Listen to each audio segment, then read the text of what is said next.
No worse shit. Yeah. Thanks for watching the Daily Drift. Welcome back, everybody. So today, it's another day. Another beautiful, beautiful day. But it's a really good day because I got some parts in the mail. These are the new master cylinder, and I got these cool little bleed screws.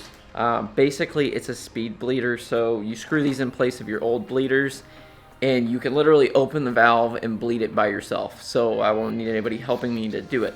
So I'm going to install these as well after I remove the master cylinder, because, well, I'm going to have to bleed the brakes again. And that's not fun, and it sucks doing it by yourself, but this is hopefully going to make it a lot easier, and they were like 10 bucks. So it took a lot of time figuring out what size master cylinder I need, because the one that I had was not exactly the correct size. So it turned out I ended up needing a 5/8 master cylinder. If you guys want to know how to calculate that kind of stuff, let me know down in the comments. Maybe I'll make another video about that and master cylinder sizing. But today, I don't have a lot of time, and what I need to do is get this master cylinder on there. I just want to try to get something done while I can. So that's what we're going to do. We're going to try to make it to where the brakes work again, hopefully. We'll see if we actually have a pedal this time. So let's go get started. Alright, so this is the one that's the problem child. So all I got to do is basically unbolt this from the firewall and then separate this, which means we're going to have brake fluid going everywhere, which is not fun, but you know, it's what we're going to have to do. I'm going to take care of this, and then I'm going to get this popped off and pop the new one on. So check out the clearance that I have to actually get back here to get this nut. I have to literally fork this back here like this and try to get it on the nut. I don't even think you can see it, but it is just tight. So what I'm gonna have to do is I'm gonna just drain all the fluid from this and remove the reservoir so I get that bolt, because it's just not coming out. Okay, this is gonna be really shitty because every time I do this, if this stuff gets anywhere, it just eats right through all of my paint. Probably gonna happen either way, but whatever. Good old adjusty wrench always comes in handy. Ow. Oh. Oh, that fucking hurt. Ah, there goes some skin. Oh, Jesus. Got a nice big old cut, but this thing's a pain in the dick. I think I got it. Oh, God. Yeah, okay, I got it. Alright, here we go. Let's get this shit off of here. Nothing? Huh, well, that's not ideal. I think it's slowly dripping out. RIP engine paint. Hold this up and out of the way so it doesn't fuck anything up. Now what I'm gonna do is I'm gonna go squeeze the pedal and squeeze all this fluid out. Literally sitting inside the car while holding this. Well guys, this sucks. It's not really draining. So we're just gonna do it the YOLO way and just make a big old mess. I'm gonna just try to catch as much of this as I possibly can, even though I know it's gonna go everywhere. Got a UPS guy coming up on me. Oh shit, I just realized it's draining out and I'm not catching any of it because I get distracted by the UPS guy. Shit. Mother of Christ. Doesn't want to pop off. Oh, there we go. Well, I caught most of it. Not all of it. Damn it. At least now I can access that stupid nut. I hate brake fluid. There's one thing I absolutely hate, it's brake fluid. So now you can see why that bolt is such a pain in the ass. It's in such a terrible spot, and look at how close it is. There's no room between it. Like, it's just not happening. It's too close, and especially with that in the way, so yeah. But at least now I can get it. Alright, so now we can work on getting the rest of this off. It's all the way off, but I can't get it out. To do this side. Oh, just dropped my nut. Oh, you know what? I forgot it's still attached to the pedal. I gotta go unhook this thing from the pedal. So all I gotta do is unscrew this little thing here, little nut back there. So we'll pull that off, and then we should be able to pull it out. Okay, there it goes. It's loose. Now I should be able to just pull this sucker out. And boom. Got it, finally. Thanks, Mr. Mailman, for making me spill stuff all over the place because I wasn't paying attention. I was paying attention to you because that was my fault, not yours. But anyway, thank you. Also, thank you, Amazon, because you guys are really fast. So, yeah, got my new kitchen sink. So that's going in later today. But I don't think you guys care to see me put in a sink. You care about brakes. So I'm going to show you brakes. So you can see here, this is the old one. We got it out. We got it kind of draining. It was a 3/4. So basically all that is the diameter of the bore inside here. and that's going to change the amount of pressure it's going to put out. Versus this new one, which is a 5/8. So basically all it is it's a smaller diameter bore. You can kind of see the difference. One's slightly bigger than the other. One's 3/4, one's 5/8. So hopefully this 5/8 master cylinder will do what we need it to. Hopefully this thing will take care of the business and make it to where our brakes actually work. We'll see. Alright, so first thing I'm going to do is I'm going to just pop this sucker back in here. Nice and easy. I'm just going to get these bolts put back out. Shit, that wasn't ideal. Really should come up with a new design for this, honestly. If I would have been thinking I would have mounted these inside the car instead of out here. It would have been a lot smarter, but I didn't know any better when I was building this the first time. We all make mistakes. Alright, that's on there. So now we'll get the reservoir on. Boom. Just crank this puppy down, make sure it doesn't leak. Now I just need to hook this puppy up. Should be pretty quick and simple. Alright, we got it back on there. I kind of adjusted the bias bar, but we'll have to do some more testing. I'm just trying to get it pretty even because I'm setting the bias up from the actual master cylinders. But if we need to, we can make small adjustments in here. So guys, now normally would be the step you would do. It's called a bench bleed. You can literally do it on a bench. You would fill this up with fluid. You run a line from here into here, and then you pump until you get all the air out, and it makes the bleeding process easier. I can't find my line, so I'm gonna have to just hook this up and do it the annoying long way. But we'll see just how helpful those bleed screws are when we're done. But yeah, because I just don't have something that can go from here to here. Like the hoses that I have don't fit this, and I can't hold it in place while being in there pumping the brakes. So we're just gonna hook the line up. So we're just gonna do it this way. We're just gonna hook it up, do it the old school way, and we'll see how well these bleed screws work. The speed bleeders, you know, who knows? They're supposedly really good, so if they work for me, I'll let you know. We'll see how they do. So now all I'm gonna do is just hook up my lines again, and there's gonna be a lot of air in this system now, so I just gotta be aware of that. Good. Now I just gotta fill this up. We'll put the bleed screws in and go from there. It's probably my most hated part, is pouring brake fluid. All right, here we go. Go. All right, so now I'm just gonna take this stuff off and then get ready to put the bleed screws in. All right guys, so this here is the bleed screw.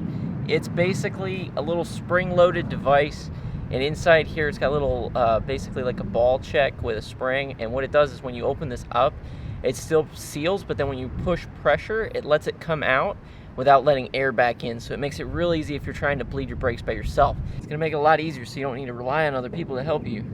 So that's kind of why I'm doing it, and I'm going to put them in and we'll put them to the test, and I'll show you just how well they work. So all we got to do is pull out our old one, and then we're going to put the new one in right there. Just going to unscrew this all the way. Boom. Super easy. Here's the old one versus the new one. Just going to screw that sucker in there. It appears as though this might be the wrong thread. Wouldn't that be some shit? Yeah, they sent me the wrong threads. Man, that is some bullshit. They actually sent me the wrong size screw, so it says it was gonna fit, it says it was the right size, but it's not. The only thing I could think is maybe it's because these brakes are the turbo brakes. I don't see why that would be an issue, because that's what I put when I was searching. I don't know, that sucks. So I guess I'm gonna have to do this the old school way, which means I'm gonna need help. Fuck. Well, I guess now I'm kind of at a standstill. I'm pretty much waiting for Austin to get here because, I mean, I can't really bleed it on my own without those screws, and they didn't fit, so it kind of sucks, but I don't know. I'm gonna have to figure something out in the meantime. Okay, so I think I came up with a plan on how I can fix this and do this myself, because I don't know when anybody's gonna be here, and I don't really have a lot of time to mess around. Now, I don't drink, but this is not mine, but anyway, we're gonna use an old beer bottle, because the reason is it's heavy enough that it should be able to hold. What I'm gonna do is I'm gonna fill it up with brake fluid, like maybe halfway, 3/4. And my idea is if I put a hose in there deep enough, that's not gonna let any air in when I let off the brake. So in essence, I should be able to pump the brakes and just bleed by myself, and it should work. I don't know if it will, so we're just gonna go give it a try and see if we can make it work. So I'm gonna go get a hose, I'm gonna fill this up with a little bit of brake fluid, and then see if we can bleed our brakes by ourselves. So let's do it. Okay guys, so here's essentially what I've come up with. It's a beer bottle with brake fluid inside it with a hose running all the way down, and then that hose runs all the way up. It runs all the way into the back here, all the way down into the hose, and then down into a reservoir of brake fluid. So hopefully now I should be able to do this on my own. So all I did is I loosened up that thing, the bleed screw in the back, so that way I can get it to go into there. And now what I'm going to do is go into the car and pump the brakes, and then that should hopefully work. We'll see. Here we go. Let's see what happens.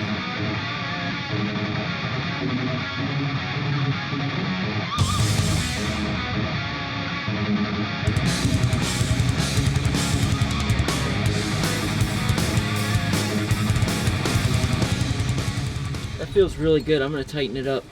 Surprisingly, I think this trick actually worked because the pedal actually started getting hard again. So I'm going to tighten all this up and then go do the other side. So far I'd say it's going pretty well. Now if we can just get the other side to work right, we'll be doing good. NASCAR. Alright, so now we're just going to do the same thing on this side. Oh, that's not good. Okay, so we got the same setup over here. Got the brake caliper, got the Stella, and now we're just going to go bleed it.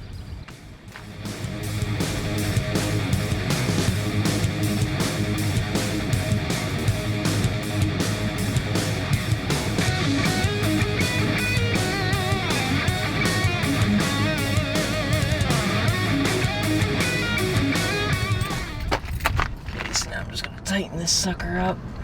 There we go. It's on there good and tight. That's awesome. Let's go see if this actually made a difference. Alright guys, it's the moment of truth. So we're getting one step closer to getting this thing back to being street legal. Hopefully this fixed the brakes. I don't know if it did, but we'll soon find out. Just going to take it around the block real quick, and then we'll see how it goes. What's up? Are you testing the brakes? Yeah.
Well, I would say overall that's not bad. I mean, I can actually hit the brake and it actually feels like a brake pedal now. I still don't feel like I have like a shitload of stopping power, but I think it's better. So it's not super sensitive, but it at least feels like a brake pedal now and not a rock. Whew, but first, I need to go eat. So guys, what I would have to say about this is I would say it was a success. It definitely feels a lot more like a brake pedal now. It is kind of weird that I can't lock them up. Like, I mean, I slammed them and it didn't lock. It might not be perfectly set up yet, but it's getting close. And I think it's way better than what we had before. I actually feel like I can stop. And I think if I'm going faster, the brakes might work a little better, especially after they're warmed up. And I might look at just swapping pads, maybe get a pad that's a little bit more aggressive, something that can help with the stopping. But outside of that, it feels pretty good. In drifting, you don't need really crazy brakes. Yeah, we're one step closer to actually getting this thing on the road. All we need to do now is I need to get cats put on it, verify that my brakes are actually lighting up, and then, yeah, we'll go to the state inspection station and see if we can get my drift car to be a street car again. I think that's about all I'm going to be able to get done today. Tomorrow, I got more planned. I got to work on the BMW because my window motor finally went out. The notorious passenger window finally went out. So look forward to that, and I'll see y'all in the next one. So if y'all wouldn't mind, hit that little subscribe button right over here, that little guy, if you haven't already. If you have, well, I've got this video up here that was picked just for you. So I hope you enjoyed, and I'll see y'all in the next one.